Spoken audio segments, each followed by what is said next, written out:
The Battle of Bakhmut is getting very intense. We now have our third video update of the day with Russian forces capturing some ground inside of Bakhmut. We're going to go ahead and dive right into that. Before we get started, please do not forget to hit both that like and subscribe button, actions that are a lot of help for me to grow the channel. So, the Ukrainians have launched counteroffensive and attacks on both the northern and southern flanks of Bakhmut, but Wagner mercenaries, which are Russian mercenaries, are still making gains inside of town. And I'm going to talk about the possibilities of this at the end of this short update. And then I will also go over the gains that Ukraine has continued to make inside of town. So the first area we're going to talk about is the area of the Olympic School and this post office.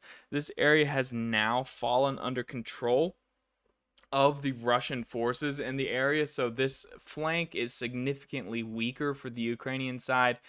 They originally had some pretty large buildings in this area. The school, of course, being in this area right here, larger buildings are obviously easier to defend. The Russians have now forced their way in here and pushed the Ukrainians out, actually capturing up to some point on Volutsia Chernigovska Street and Voliniv Street here as well. So, I'd said over the last couple of days they were going to be looking to push around behind this school, force the Ukrainians to withdraw from this position. It looks like that's what's happened.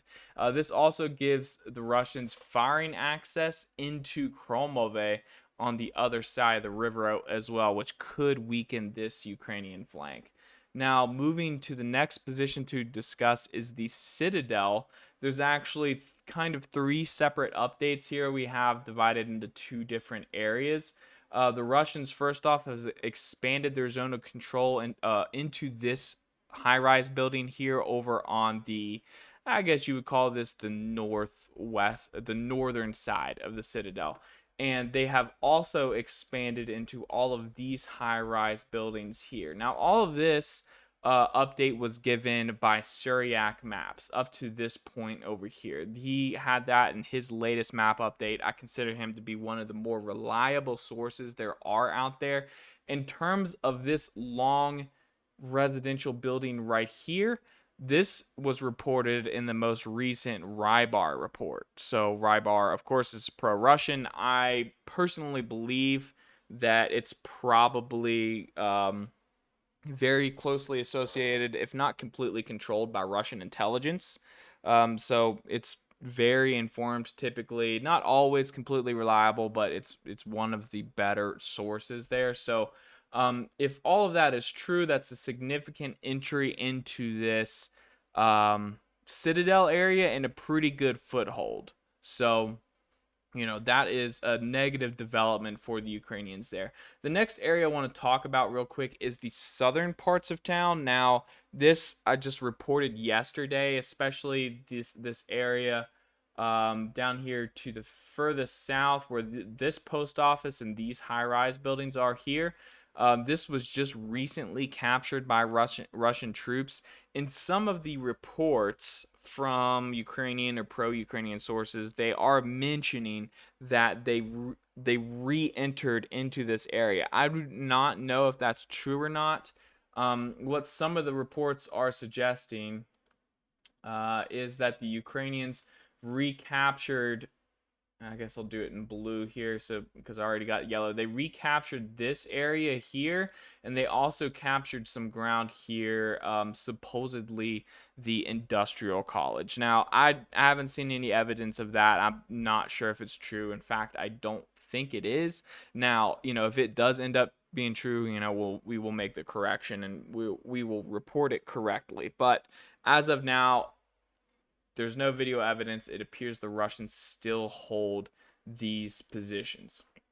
So, giving one last look at the overall situation, you have Russians with positions in the south, capturing ground in the center and capturing ground in the north, making the immediate situation around Bakhmut, like Bakhmut in the city itself, worse for the Ukrainians. Now, looking at the bigger picture and kind of going over this Ukrainian counterattack just one more time, we do have an expansion of the Ukrainian position now, close to the north of Bogdanovka in the direction of Dubovo Vasilivka. So you have Ukrainian forces pushing this way and the Russians withdrawing from that area. And there is drone footage of the Russian withdrawal in the area. So this is confirmed as happening.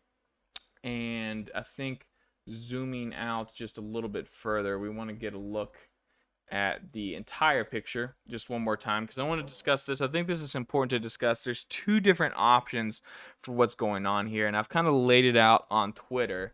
And they're both very plausible. Okay, that's the first thing I want to say. But the first is that Ukraine could be pushing on these flanks in order to free up the road network for a withdrawal of Bakhmut. So if that were the case, that would suggest that the Ukrainians have actually truly been trapped in Bakhmut over the last couple weeks without a way to get out. In order to evacuate the remaining troops they have in Bakhmut safely, they would need to launch counterattacks on the flanks in order to push the Russians back from the roads, so the Russians can't fire on the the retreating Ukrainian troops. Right. The other option is, which I think is probably more likely because retreat has been very uncharacteristic of the Ukrainian army. But the other option is this counterattack is going to keep going.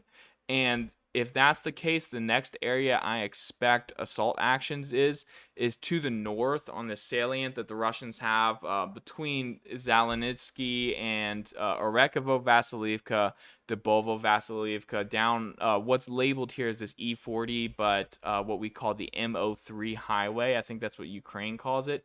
But I would expect the Ukrainians to start putting a lot of pressure on kind of a triple axis here, trying to push the Russian lines back to Berkivka and Blagodatny, or at least to from Berkivka to where this lake starts over here, because there's a pretty good defensive barrier for the Russians right here. So, that would be the next move. I'm not sure where the Ukrainians would go after that. I would have to put a little bit more thought into it. But that is the updates that we got about the situation in Bakhmut.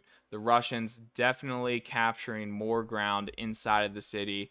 That could give some credit to the theory that Ukraine might be withdrawing from town, abandoning some of their frontline positions. It could just mean that this is where Wagner troops had combat power. This is where they could put pressure on the Ukrainians while the Ukrainians were putting pressure on them. So, we don't know. I think if Ukraine is planning to withdraw from town, if that is the theory, then that's probably going to happen in the next day or two before the battlefield changes again, right? So, we'll try to keep you guys up to date tomorrow. If I don't have a video tomorrow, it's because I went fishing, so I'm going to apologize in advance for that. But I'll try to, maybe give an update from my phone or something. I'm not exactly sure, but nevertheless, I'll try to keep you guys updated. And everyone have a great weekend. Until next time.